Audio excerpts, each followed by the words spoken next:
activité de ces 26 provinces. Donc nous ne pouvons pas faire des débats passés. Faisons un débat sur le futur.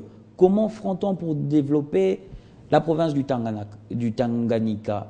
Comment va-t-on faire pour développer la province du Nord Ubangui, du Sud Ubangui? C'est là les vraies questions. C'est là où le débat doit se faire.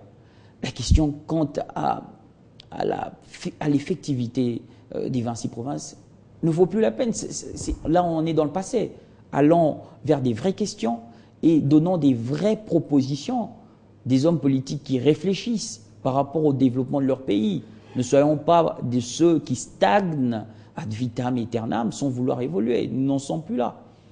Moi, je pense que les hommes politiques doivent être maintenant dans des cercles de réflexion pour que chacune des entités puisse réfléchir au développement de sa province.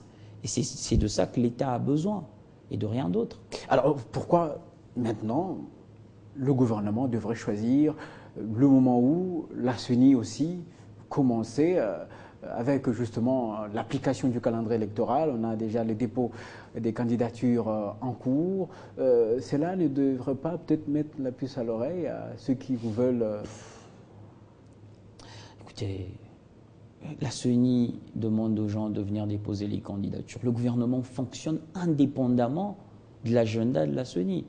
Mais s'il y a des gens qui sont appelés à chercher des noises à tout bout de champ, par manque d'arguments, par manque d'initiative, que voulez-vous que les gens fassent? Quel sera le bon moment? Quel est le moment fixé par la Constitution pour que le gouvernement agisse? Le gouvernement gère le quotidien. Et il n'est pas là à voir ce que la CENI fait. La CENI est un organe indépendant qui est en train d'user de ses prérogatives constitutionnelles. Et le gouvernement en fait de même.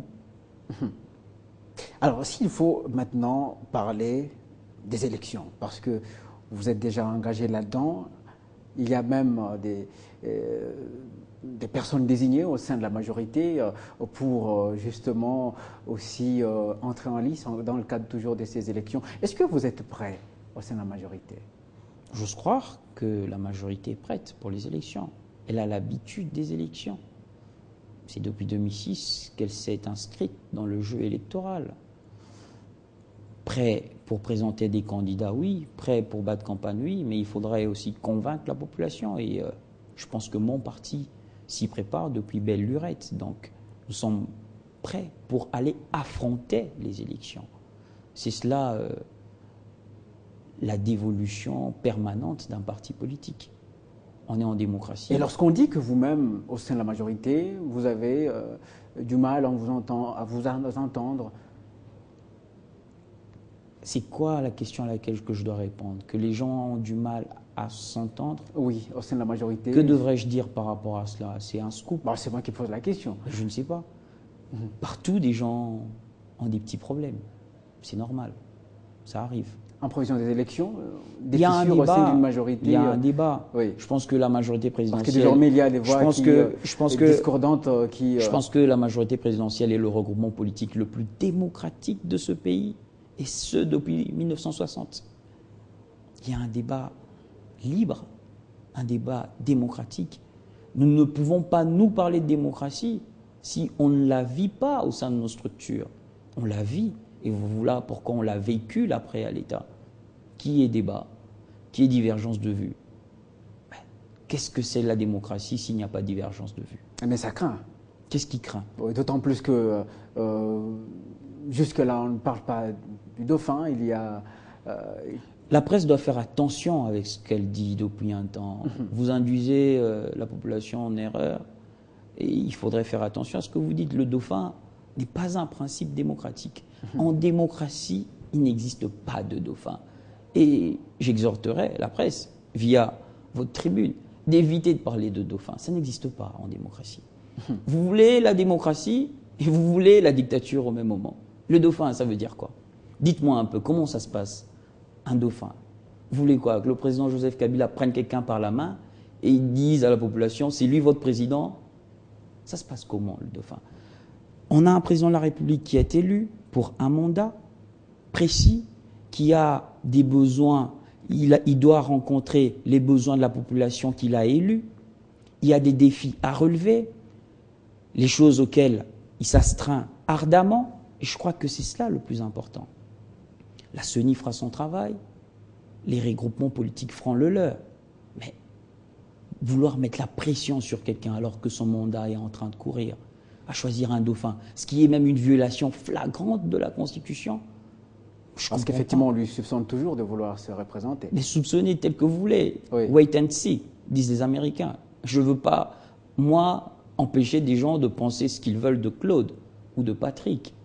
Mais beaucoup pensent à tort. Moi, je pense qu'il faut attendre et voir. La Constitution est là, et son mandat court encore. Les gens sont en manque d'initiative, en manque de création de débats. Allons dans des débats importants, s'il vous plaît, Claude. Ce pays a besoin des débats très importants que de dauphins. C'est un débat inutile et inexistant en démocratie. Ça n'existe pas. Et il serait mieux que la presse évite de revenir sur cette question de dauphin. Parce que vous allez vous-même dans la presse, je ne sais pas, il y a quelque chose que vous dites ici, les journalistes, c'est quoi? Les historiens du présent. Effectivement. Voilà. Il faut bien écrire l'histoire. Parce que lorsque vous parlez du dauphin, vous induisez la population en erreur. En démocratie, il n'y a pas de dauphin. Il n'y a pas de dauphin en démocratie. Merci beaucoup, Patrick Kanga, pour justement tout ce détail sur le découpage territorial. Je devrais également vous poser une question. Déjà, départ la formulation, il y en a qui pensent que cela renvoie un peu à la balkanisation, découpage territorial ou découpage administratif. C'est que c'est des gens qui ne connaissent pas ce que c'est que la balkanisation. La balkanisation s'est faite vers le Caucase.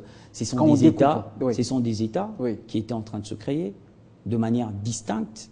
Là, c'est une réconfiguration au sein d'un État.